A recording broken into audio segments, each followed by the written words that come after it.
Hello बच्चों, FMG prediction and precision series में आज हम कुछ इंपॉर्टेंट क्वेश्चंस पढ़ेंगे। Prediction and precision series. Question number 1 जो आपके एग्जाम के अकॉर्डिंग बहुत इंपॉर्टेंट है, that is beta blocker should be avoided in. Beta blocker को कहाँ कहाँ अवॉइड करोगे? तो बी फॉर बीटा ब्लॉकर को आपको ए फॉर एस्थमा में अवॉइड करना है। क्यों? क्योंकि एस्थमा के लिए ड्रग ऑफ चॉइस क्या है? Beta 2 agonist. कौन सा? Salbutamol.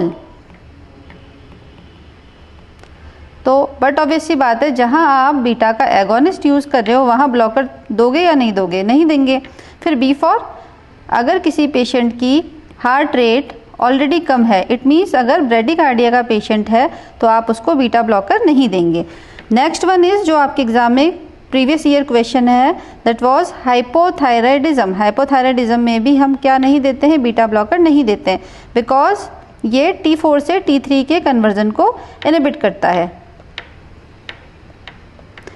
Next important question is which anti tubercular drug is associated with mutation in CAT-G gene. CAT-G gene, ये जो कैट है, ये कैट मुझे याद दिला रही है सीपी की। सीपी कहाँ है? सीपी दिल्ली में है। तो ये जो सीपी है, this CP is catalase peroxidase. ये जो कैटालेज पेरोक्सीडेज है, इसको हम शुद्ध सीधी देसी भाषा में कैट कहते हैं। तो ये सीपी कैट जीन बेसिकली जो हमारे टीबी की फर्स्ट लाइन ड्रग्स है, टीबी की फर्स्ट लाइन ड्रग्स आप जानते हैं कौन कौन सी है? H, R, Z, E और S पहले हुआ करती थी, अब नहीं है। What is H? यहाँ से हम H को उठाते हैं। This H is isoniazid. इस आइसोनियाजिड की जिद है कि मैं क्या हूँ? मैं बहुत प्रो हूँ, तो इट इज़ प्रो ड्रग।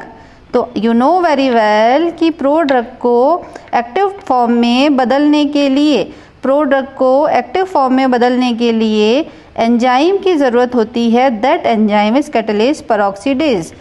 तो जी क्या होता है कि म्यूटेशन किसका होता है? म्यूटेशन होगा, तो हमारे क्वेश्चन का आंसर है कि म्यूटेशन, अगर CAT-G जीन का म्यूटेशन हो गया तो ड्रग अपने एक्टिव फॉर्म में नहीं बदल पाएगी और क्या हो जाएगा? रेजिस्टेंस आ जाएगा। तो ये एग्जाम में 100% आएगा। आइसोनियाजिड में आप याद कर लेंगे, जिद है इसको, ये प्रो है और क्या करता है? इसके पास एक कैट है, जिद्दी आदमी के पास एक कैट है, तो CAT-G जीन का म्यूटेशन। ठीक है, इसी से अगर क्वेश्चन बना दिया जाए कि रिफैम्पसिन का अगर रेजिस्टेंस है तो कौन सा जीन होगा? That will be RPOB gene. आगे हम पढ़ते हैं जो क्वेश्चन एक्सपेक्टेड है, जो बन सकता है, दैट इज जितनी भी टीबी की ड्रग्स होती है वो सारी फर्स्ट लाइन ड्रग्स क्या होती है? साइडल होती है। Only E for इथाम्ब्यूटोल। इथाम्ब्यूटोल को छोड़ के बाकी सारी ड्रग्स क्या है? साइडल है, यानी कि किलर है। तो इथाम्ब्यूटोल क्या है? इथाम्ब्यूटोल स्टैटिक है।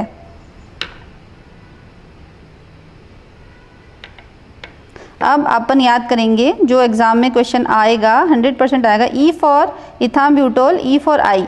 तो बेसिकली ये क्या करता है? ऑप्टिक न्यूराइटिस कॉज करता है और कैसी blindness? Red green blindness patient को देता है।